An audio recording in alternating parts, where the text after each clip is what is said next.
Now I am pleased to introduce the Chairman of the Texas Transportation Commission, Tryon Lewis. Chairman Lewis was appointed to the commission by Governor Greg Abbott last February. Chairman Lewis served as a state representative.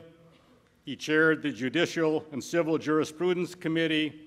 He was co-chair of the Joint House and Senate Committee on Judicial Selection.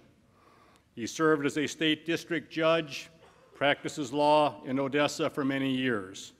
Please help me welcome the Chairman of the Transportation Commission.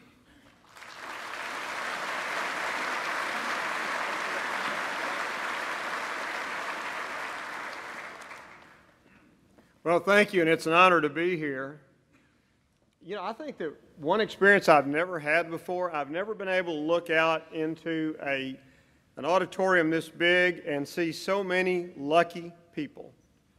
So many lucky people. I was just thinking, if your life, your work life, and your mission in life, as far as your work, is transportation, and you're in the transportation industry, and you're living in Texas and working in Texas in the year 2015, and you've got a governor who ran on a major plank of his election was to do something for transportation, to do something about congestion, about safety, about getting people to their work and to their homes safely. And you live in a state that the lieutenant governor and the speaker are willing to put their credibility on the line and use their political muscle to get pro-transportation measures through the legislature. And you've got like Senator Nichols and Chairman Pickett in the Senate and the House, who are so vitally interested in transportation, who right now today are out campaigning for more money for transportation. And you've got a House and a Senate almost unanimously passing the legislation to let you do your job. And most of all, you've got the people of the state of Texas behind you, looking you in the eye and saying, we will overwhelmingly vote for more funding for transportation. We need it. We trust you. Please take care of us. We're going to give you the tools. Please get the job done. If you have all of that going for you and you are not thrilled and you are not happy every day you get out of bed, you need to start taking guitar lessons and become a musician or something, because you're in the wrong business. It is showtime. You, more than us, should be on this stage. It is your time to shine. And there have been times that have been tough, that there's been no funding, that you couldn't do the things that you know that need to be done, that you work on projects and design projects, but you're just doing it to go through the motions because you know it's not going to get done. This is not that day. This is not the way that situation was. This situation has changed. And what a wonderful time to be you. What a wonderful time to be in the transportation industry, both for those of you who are TxDOT employees and those of you who are not. The stars, but who are in transportation. The stars and the planets have lined up, and it's time to really show what can be done by transportation professionals for the people of this state. I think it was, it's been attributed to many people, but I think it was actually Seneca the Younger who first said that success comes when preparation meets opportunity. And these wonderful leaders that we have in our state have given us the opportunity. They passed through the legislature Prop 1. That was overwhelmingly then adopted by the people, and that's a billion two. This last legislative session passed in statute to prohibit the taking of money out of the highway fund for other departments other than highway needs, and that's about $650 million, both of those a year. And thank you, Charles Perry. I think that was Lubbock, my neck of the woods, Senator Charles Perry's bill. And now they have passed, with I think only one dissenting vote in both houses, a measure to dedicate both sales tax and automobile sales and rental tax monies, which will be between $2.5 and $3 billion, subject to approval by the public in our upcoming election, November the 3rd, which I believe the public, as they have done in the past, will overwhelmingly support.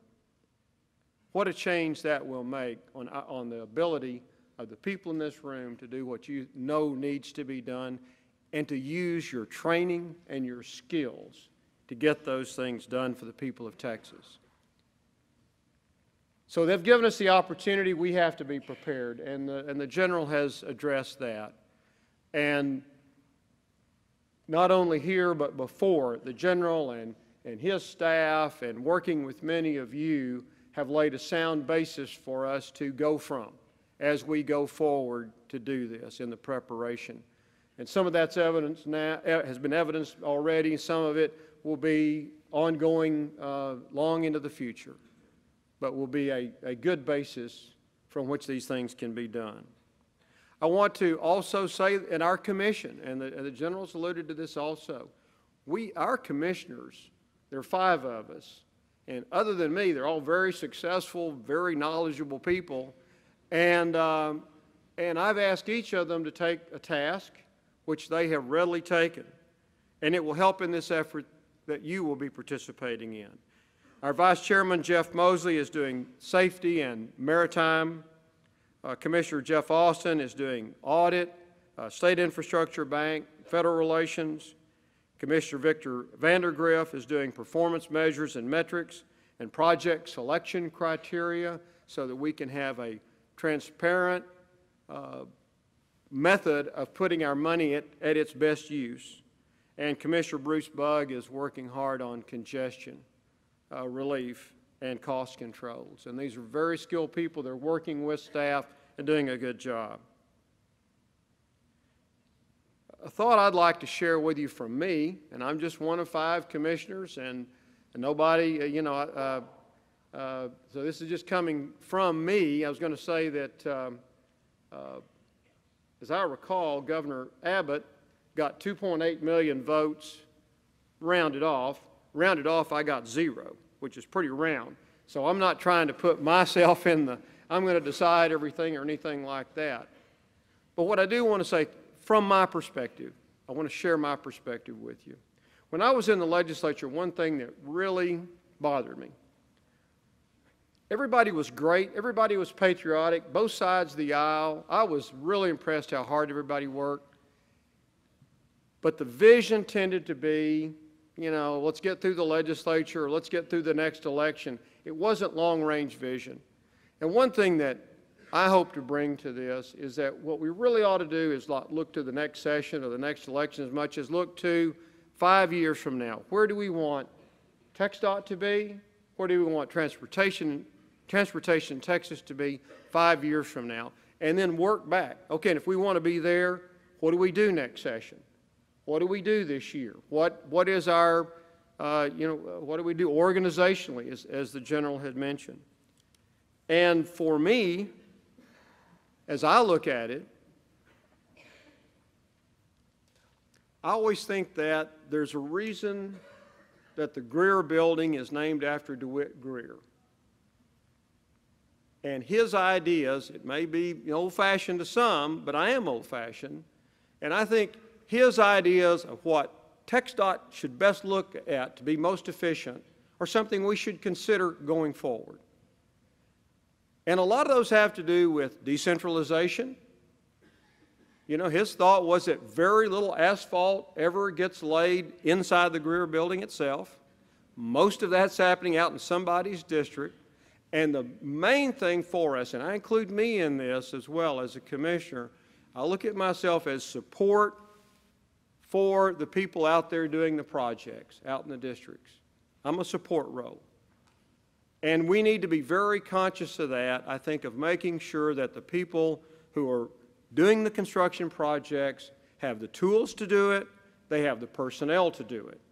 We need to be very conscious of the fact that if we've got a certain level of employment to go around, that we make sure that that employment's going, those FTEs are going where they're most productive and where they're getting the most job done in construction. So if we are given the trust of the public, it's a matter of carrying out that trust.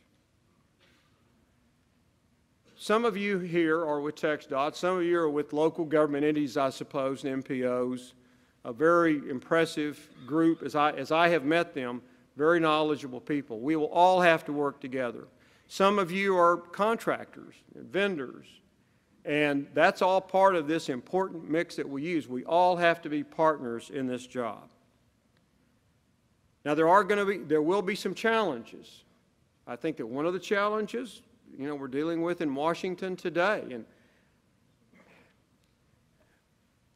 we have been given dedicated funding so we can use it in the long term, and we can count on it in the state.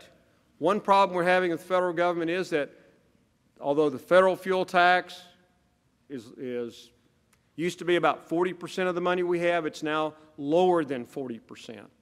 Because whereas our leadership with Prop 1, Prop 7, end of diversions has been putting more money, dedicated money that we can count on to do projects, the federal government has not done that. So we still have the fuel tax dedicated, but the rest of the money is GR, and it comes every few months or so forth, not in any long-term way.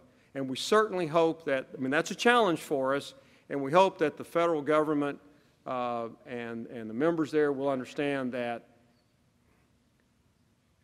infrastructure builds wealth. It's not wealth redistribution, it builds wealth. It builds a wealthier country. So it's money that you invest to get back exponentially more money. That's one challenge we have, and I hope that that will be addressed by our representatives in Washington. The other thing is that I have not mentioned here, but it bears a long mention, which I won't do today, but we need to be thinking about it. And that is, roads are just part of the mission. It's most of our money, but we have maritime and rail and aviation divisions. We have recently, and General Weber mentioned it, and I'm so glad that he did, about not putting these studies away, use these studies. We had a high-level Freight Advisory Committee that was chaired by Judge Ed Emmett, who in addition to being a county judge, Harris County, is also an internationally renowned expert on freight. Carlos Cascos, who was county judge, I guess it's Cameron County, and now is our Secretary of State, very knowledgeable about trade. We need to address that. We need to address freight. And in this plan, it showed how we can. Texas is ideally situated to be the freight hub of the United States, both coming in from Mexico, and it's predicted that within 20 years, Mexico will have a gross national product about like Germany's is today, and our coast, and our own manufacturing, and our own petroleum being subject to freight. It is an enormous task. 1/3 of the choke points the biggest choke points in freight in the United States are in Texas. We need to address it. That plan talks about up to $45 million, both private and public, that needs to be invested, but we need to look at that. That's a real challenge. Going forward, I want to just say thank you very much for all of your efforts. I want to thank you, Dr. Christensen, for being such a great host. You and everyone here at Texas A&M. It's a wonderful and growing campus. Chancellor Sharp and all of his team have done a wonderful job. And I want to finish, as General Weber did, with thanking all of you here for the great job you're doing for Texas. Thank you very much.